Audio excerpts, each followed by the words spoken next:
Hello and welcome once again to What's Out There, the paranormal podcast on the Out There Paranormal Group. And chatting for you tonight, we have myself, Nigel. And myself, Juliet. Hello, everyone. Here we are again. And here we are again, happy as can be, all good friends and jolly good company. I have absolutely no idea where that came from. Me neither. It just kind of popped right in there like Mr. Stay Puft. Oh my days. You know it's going to be one of those random events, don't you? When we start off like this. It just popped in there. Honestly, Jules, don't do this to me. So come on, let's get back to it. I'm now going to try and get this back on track. No. Do you know what? I've had this weird idea. Uh-oh. I know. It's my turn for weird ideas because we had your fishy It's tales usually last me, time. isn't it? I Fish know. fingers and fishy fingers and the all Loch the Ness rest Monster of was a it. ghost and all the other weird stuff that you come up with. But know. I've decided that I want to look at some stories, some local stories. I got this weird idea. I was thinking back to the days when I used to go to work and we used to go to these training courses and team meetings and used to run these bloody icebreaker things. Oh gosh, I remember those. You know, where you sort of sit there and they come up with some really sort of stupid random thing that you had to do. The corporate icebreakers. Indeed. The one I like the best is the one where they go, tell us 3 things about yourself, 2 of which are true and 1 of which is false. Okay, that sounds like fun. Okay, so what I've decided to do this time, I've got 3 stories that we can tell. Okay. 2 of them are based on facts. Okay. Or factual events, and 1 of them is a folklore tale. So are we going to ask people to guess which are true and which are not? Exactly. It's going to be a case of fact or folklore. Yay! So It there sounds we like go. fun. But I think to actually get into this icebreaker thing, we should actually do the same thing about ourselves. Oh, no. Really? Yeah, because when we're at the team meeting, we've all got to take part in the icebreaker. So the stories are part of the icebreaker. Okay. Now we've got to come up with 3 things about ourselves, 2 of which are true. Okay. And 1 of which is false. I've got to think about this. You're going to have to put this recording on pause because I'm going to have to get my little brain to have a little think. Okay, well I can do mine. Okay. And then we'll let you have a bit of a think. Okay. And then we'll see what we can come up with. Alrighty then. Okay, so here we go. 3 facts about Nige, 2 of which are true, 1 of which is false. So here we go. Here we go. You have to Drum guess roll. which one is which. Here we go. Number 1. Number 1. Okay. I just happen to have bronze medals for Latin American and ballroom dancing. Okay, so there's number 1. Get you and your mama too. I know. Number 2, I was such an excellent swimmer at school. I actually tried out for the England Olympic team. Okay, there's another one about me. Blimey. And the last one I have is I've won prizes for my privates. That wouldn't surprise me. Not that I know what your privates look like. I just want to point that out to all the listeners before anybody says anything. I had to throw something dirty in, didn't I? I'm actually talking about the miniature figures that I paint. So I've actually won prizes for the figures that I paint. I'm glad you explained that one. There we go. So that's my 3. So all you've got to think about is, okay, which of those are true? I might have given the game away 1 of them. And which ones are not? Okay. And there we go. Okay, so... Oh, heck, it's my turn. It is indeed. So... Okay, pause it now because Juliet's got to have a little think with her pea brain. Okay.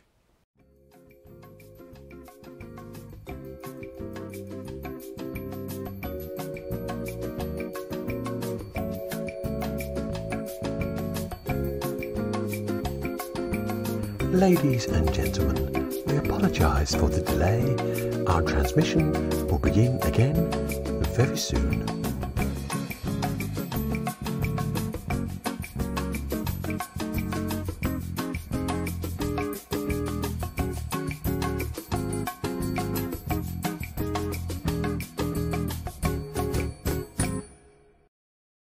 And ladies and gentlemen, we're back. Over to you, Juliet. Yeah, I've finally had the opportunity to give it a little thought.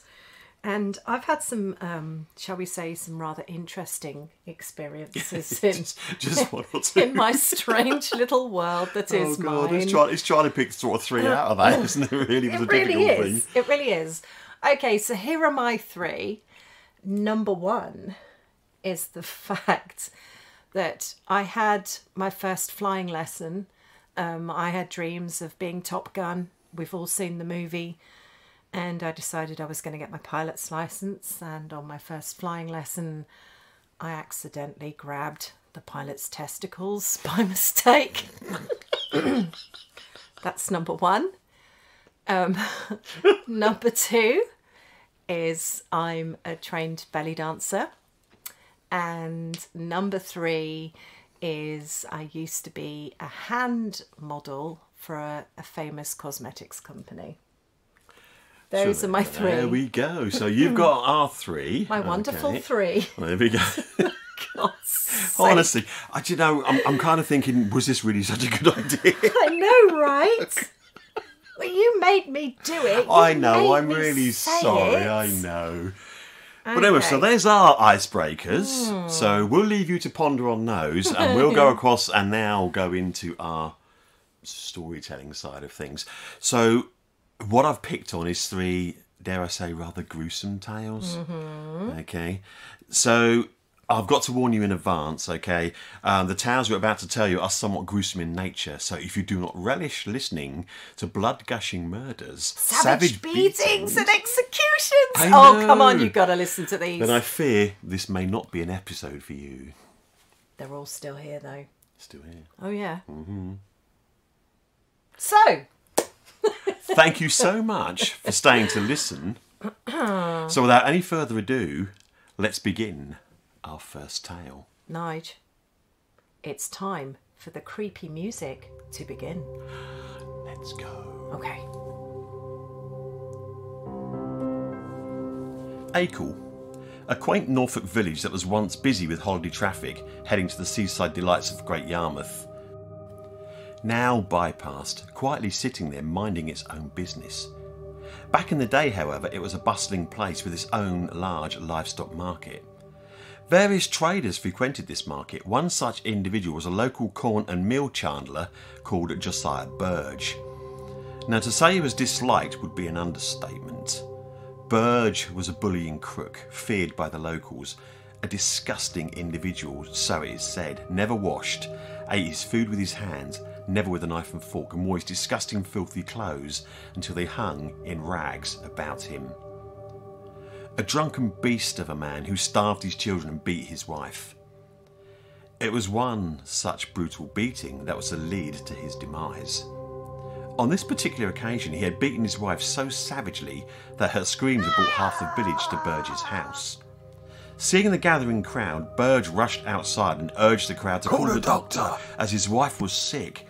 The crowd dispersed and the doctor was duly summoned. The poor woman lingered on for a week before dying. Now, the whispers began, and given his violent track record with his family and business relationships, he was quickly arrested and sent to Norwich to await trial. Just before the trial, Burge had managed to bribe the local doctor, who now claimed Burge's wife had died of a heart attack. Accordingly, Josiah Burge was considered innocent of murder and subsequently released.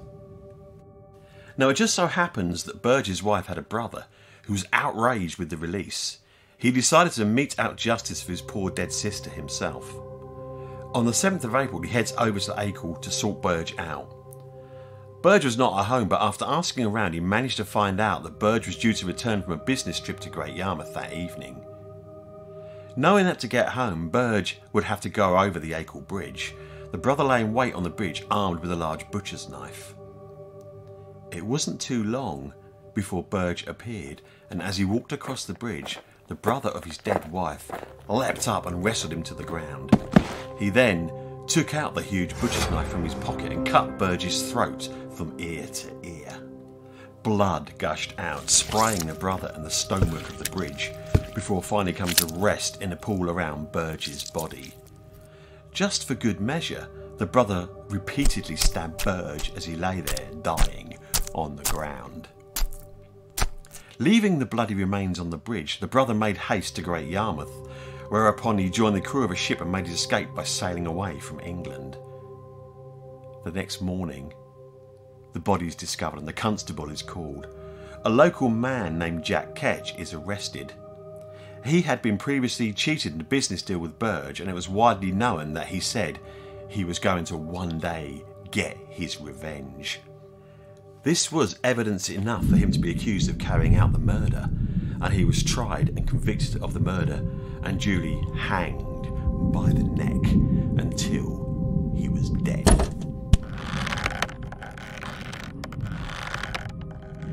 Some years later, the brother returned to England and pretended surprise upon hearing of his brother-in-law's death. As the anniversary of Josiah Burge's death approached, the brother had a strange desire to visit the bridge in Acle, the scene of the ghastly murder. So this was how he found himself on the bridge on the very night where years earlier he had sliced open Burge's throat and stabbed him in a frenzy. As he peered over the side of the bridge into the murky waters below, completely lost in his thoughts, a shadowy figure began to form out of nowhere. A dark figure made more of mist and marsh fog than flesh and bones. It slowly drifted its way towards him. The next morning, the townsfolk found the brother's body dangling over the side of the bridge, with a rope around what remained of his neck, which had been slashed from ear to ear as if by a large butcher's knife. Blood was once again splashed on the stonework of the bridge. No one knew what happened that night. That was until witnesses began to see the terrible crime reenacted by ghostly spectres before them on the bridge, complete with a pool of blood. Of course, stories began to be told. Some say the shadowy spectre was that of Josiah Burge. Others that it belonged to Jack Ketch, the innocent man who had been hanged for Burge's murder. No one knows for sure, however.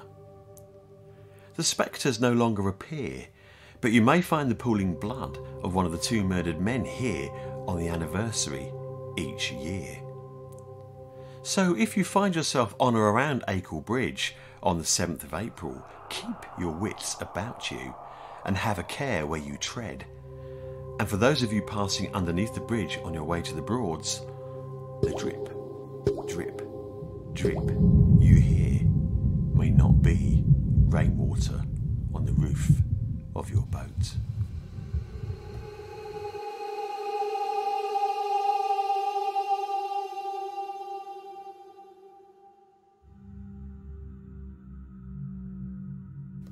Our next tale takes us to Bacton Woods, an ancient woodland location dating back to the time of the Saxons. On a beautiful sunny day, it's a lovely place to come to for a relaxing woodland stroll. But remember, trees can harbour dark secrets, and here at Bacton there is one place that has a rather gruesome story to tell. It's called Gibbet Peace, and here begins our second tale. The year is 1797, so allow me to introduce you to William Suffolk. He's 46 years old, a local man, born and bred in Swayfield, just a few miles away from Bacton Woods. Now, he lived there on a small holding with his wife, 4 children, and his widowed father. Now, next door to the Suffolk family lives one Mary Beck and her brother. Younger than Will and rather attractive, she catches his eye and they start a secret love affair. Their illicit relationship stays hidden until Mary falls pregnant, and when she can no longer hide this fact, they run away to the grass counties and have the child in secret. Now here is where our tale takes a rather sinister twist. Neither Mary or Will want the poor child, so they murder the baby and they hide the body. they eventually returned to their former homes in Swayfield. Now, it's not recorded what tall tales they told to cover up their liaison, but Will Suffolk returned to his wife and children, and his life resumed just as before. Living so close to each other, it was not long before things began to happen again, and they could not resist a final fling together. After being chastised by her brother, Mary decided enough was enough, and she wanted no more of this affair. So, the next day, the 3rd of February, Mary's brother, disapproving of Suffolk's continued attentions to his sister, asked him to cease the visits. A violent quarrel followed, during which Suffolk declared that the brother would see a great altercation by nightfall. Later the same day, Will Suffolk caught up with Mary as she returned home after selling 3 bushels of wheat at the market. Suffolk declared that the profits were his. Mary, however, refused to hand over the money, saying that it belonged to her brother. The argument rolled back and forth, and suddenly Suffolk made advances towards Mary, and she quickly rebuffed him. He demanded to know why she had yielded to him the night before, but would not do so now. Mary replied that it was a mistake and she wanted no more of the affair, and she never wanted to see him ever again. Now this proved to be too much for Will Suffolk, and he flew into a violent rage. Raising the cudgel he held in his hand, he struck Mary a mighty blow, which knocked her to the ground. Just for good measure, Will struck her again. 3 more blows rained down as poor Mary lay helpless on the ground. Suffolk, realising what he had done, dragged poor Mary's now lifeless body across to the cart track, and laying her head in one of the wheel nuts, he then stamped it into a bloody pulp in a somewhat crude attempt to hide his crime and make it seem that a tragic accident had occurred. Will Suffolk began to make his way back home, passing a group of locals who spotted the blood splattered all over his body. They challenged him to explain why he appeared so. Still in an incandescent rage, Suffolk shouted replies made absolutely no sense. And in the meantime, a cry arose. "She's over there!" And the battered body of Mary had been found. The locals, hearing the commotion, grabbed hold of Will Suffolk, realising somehow that he must have been involved. The parish constable was summoned, and Will Suffolk found himself arrested. William Suffolk was questioned by the local justice, and he confessed to the murder of poor Mary and the baby. To make matters even worse, he told the justice, had he not been detained, there would have been 2 more murders done, that of his wife and Mary Beck's brother. William Suffolk went on trial for murder at the local assizes. He was found guilty and was sentenced to hang by the neck until he was dead. On the 21st of March, a large crowd gathered around Castle Hill in Norwich.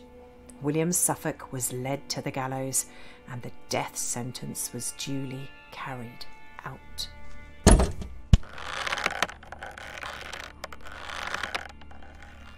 He became somewhat of a local celebrity. His whole sordid tale, recorded on broadsheets and sold for a penny, ballads were sung, and his deeds even got mentioned in local church sermons, a warning to others of what illicit passions could drive a person to do. Now, being hanged was not the end for poor William Suffolk. Oh no. His body was cut down, parboiled, and coated in tar. Taken to near the scene of his crime, the body was placed in a gibbet and left to hang as a grim warning to others. His remains stayed there swinging in the breeze, and many people came to see this notorious criminal. Some of them even removed body parts to keep as souvenirs. Finally, in June 1803, 6 years after it was left there, the unsightly and somewhat grisly remains were taken down and buried nearby, without any ceremony or grave marker. Back to the modern day, and the site has become a rather eerie place. The still air sometimes disturbed by low and tragic moans and the rusty screech of the gibbet as it swings from side to side. Walkers have experienced a strange and uneasy feeling when they're in the woods, and dog owners have found their animals begin to behave very strangely, and they refuse to enter this part of the woods. So, I'm going to end this tale with one last thing. In the 1980s, some children were playing near to the gibbet piece.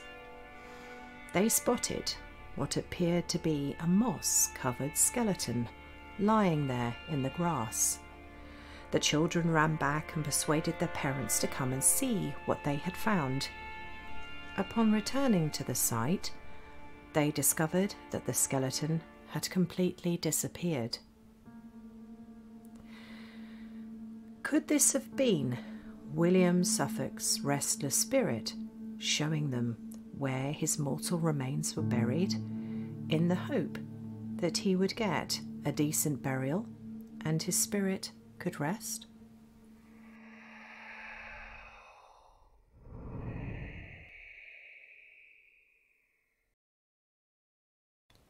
We've told a tale each, but I think, Jules, we should share this last one.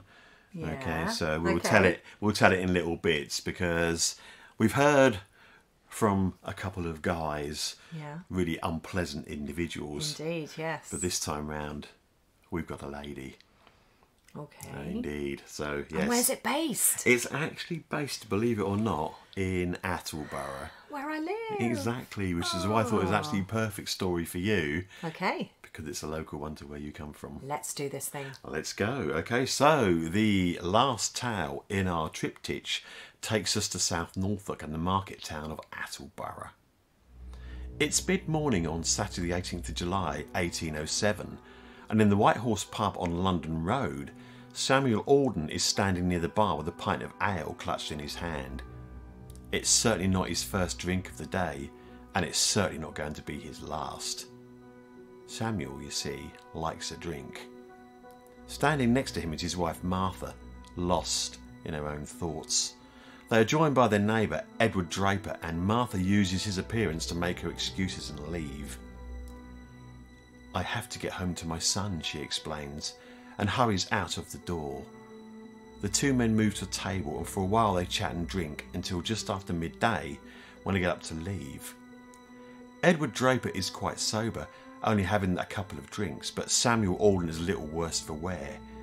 It's quite obvious that his drinking bout had started a lot earlier in the day. Draper walks with Samuel back to his house and then meet back up with Martha. This would be the last time that Edward Draper would see Samuel Alden alive. The following day, as the evening drew in, Mary Orvis, a friend of Martha Alden, was surprised to find a rather agitated Martha on the doorstep of her cottage, asking Mary to return with her to the cottage. Now, Martha gave no explanation until they had returned to her cottage, and then once inside, With the door closed, she told Mary that she had killed her husband and took Mary into the bedroom where Samuel Alden lay on the bed, his body covered in blood and his face a frightful mess with his head almost completely severed. Mary saw the murder weapon laying on the floor nearby, a billhook still covered in bloody gore. Martha produced a sack and then asked Mary to help her put her husband's body into it. Samuel Alden was a small man and quite lightweight, so between them they dragged the body out of the house, and crossing the road, they dumped the sack into a ditch and covered it in mould. On the Monday, Mary was once again at Martha's house. She watched as Martha removed the sack containing the body from the ditch and dragged it to a water-filled pit on the common. Once there, Martha emptied the body out of the sack into the pit, and gathering up the now empty sack, they left the common. Martha repeatedly bade Mary to be sure not to say a word about the matter, for if she did, she would certainly be hanged. However, such was Mary's confused state upon having helped her friend, that she mentioned the story to her father that same evening after returning home. Of course, he duly reported the incident, and the following morning, Edward Rush, the local constable, arrived to search Martha's house. He found the billhook, still stained with blood, although it looked like an attempt to clean it had been made. Martha was duly arrested, and her trial commenced on the 27th of July at the Norfolk Assizes. Martha tried in vain to explain the events leading up to the murder, but her convoluted story did not help her cause. Unfortunately, Martha had tried to cover up the murder, and a number of witnesses came forwards to help unravel the sorry tale. Her fate was sealed, and upon being found guilty by the jury, the judge passed the awful sentence that she be drawn on a hurdle to the place of execution, there to be hanged by the neck until she was dead, and her body afterwards to be dissected. Martha eventually confessed to the murder, saying how her husband had continued to drink upon returning home, and when asked to stop, he flew into a rage. Fearing for her life, Martha grabbed the billhook and proceeded to hit her husband until he collapsed on the bed. On Friday the 31st of July at 12 o'clock, her sentence was duly carried out in front of a large crowd.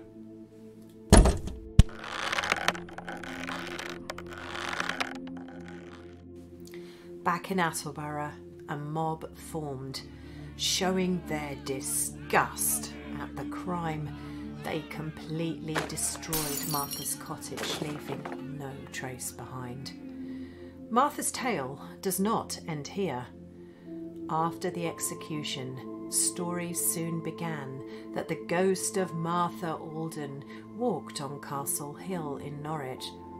And in December, a group of drunken men was seized by the jailer and detained in the prison for 2 days after being found on Castle Hill, trying to lay her spirit to rest. Now in 1820, she was actually seen inside the castle itself, frightening several prisoners after death. These stories continue until today, where a forlorn figure of a woman has been seen drifting through the castle grounds and through the art galleries, where it stops to look at the paintings before completely disappearing. So, could it be poor Martha Alden, with no home to go back to, doomed to drift the last place she remembers before she died?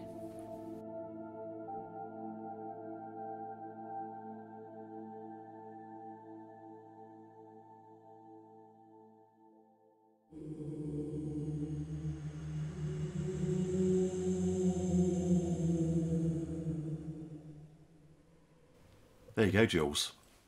3 really quite fascinating stories. But have you noticed every single one was hanged by the neck until you are dead? There's an awful lot of that, isn't there? Yeah, Mind you, I it's that feel era. poor Mary Alden. I mean, her body handed over to the dissectionist, the surgeons, to just take it to pieces. Brutal, isn't it? And then, yeah, Suffolk gets stuck in a gibbet and left there. I mean, it is... Well, at least they don't get attacked by grave robbers, because in our area there was a huge, particularly actually in Great Yarmouth, There was big problem indeed. with There was a grave big problem robbing. with grave robbing there. And that is actually another one that we're going to talk on at some stage, because I know a very good expert who knows an awful lot about grave robbers, and she can tell us all about a certain Mr. Vaughan and his trips around the graveyards at Great Yarmouth, stealing bodies for the surgeons to dissect. And there was a lot of that went on. Certainly was. There wasn't enough criminals to go around. That's the thing. Indeed. So when you get the classic, then you go to, we're going right off tangent as usual, but you're looking at Burke and Hare in Edinburgh, where they actually ended up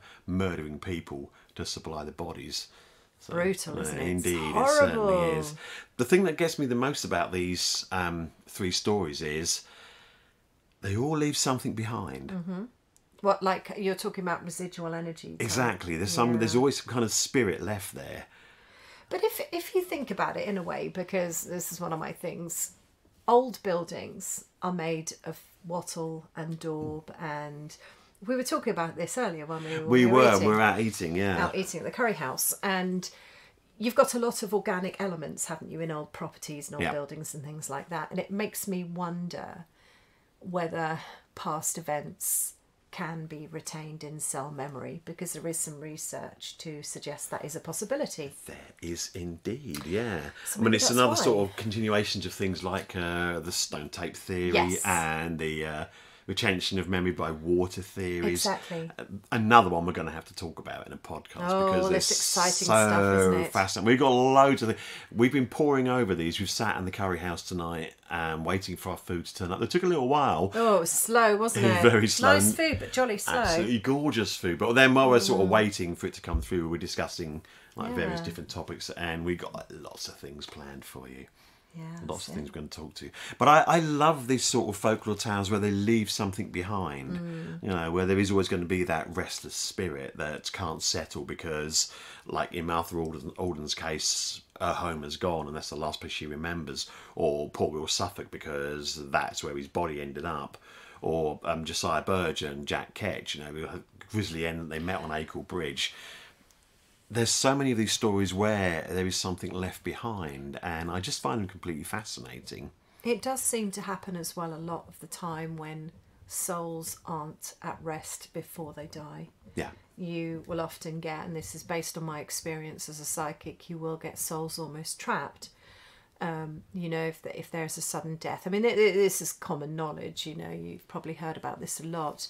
But if there's a sudden death, or if, you know, they weren't ready to die, or they've got unfinished business, which Yeah. is a classic cliche, Yes. they do get stuck. Yeah. And it's almost like they're in limbo. And, you know, you quite often get cases where, you know, it's not simply residual, but, you know, they actually wander around looking at people and interacting, And which you get is that interaction as well. that yeah. is the interesting part. The residual is interesting, don't get me wrong, but it's the intelligent interactions that fascinate me between the paranormal and the living. Yeah. It really does fascinate me. Yeah, indeed. So, 3 lovely gruesome tales. 3 Yes. marvellous facts about ourselves. Yeah, well, so which ones? Yeah, which so- ones are the truth? And there's one fib. So, let's tell them, shall we, Jules? No, let's not tell them, shall we, I Jules? want you guys to guess. We want you to actually think about what we just said. So think about my 3 facts and My weird facts as and well. then think about the 3 stories that we told you. So think about which one of our facts is a fib and which one of our stories is folklore. Yeah, Okay. And we'll leave you with that one. Something to ponder on. that's it. And let us know through social media what you think. We are everywhere. We are on Facebook. We are on Twitter. We are on Instagram, Out There Paranormal. So, yes, feed us back with what you think and let us know. Indeed, and we look forward to hearing from you all. And we will actually spill the beans. We will. In our next podcast as well. We'll fess up, to won't say we, Nige? exactly, but we'd like to see what you guys think first. Yeah. And that's it.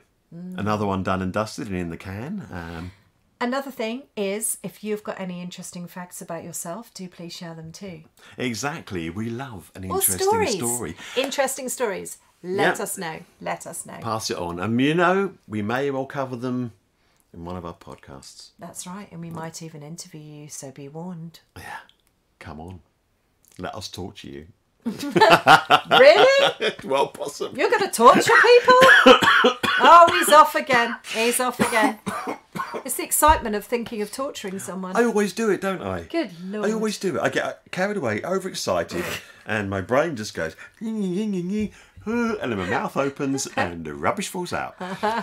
You should never let me ad-lib because I just talk rubbish all the Strange things happen. So, without a further ado, we are going to disappear. So, it's good night from me. time. And it's good night from him. So, good night, folks. Keep safe, sleep tight, and we'll talk to you again soon. Take care. Good night.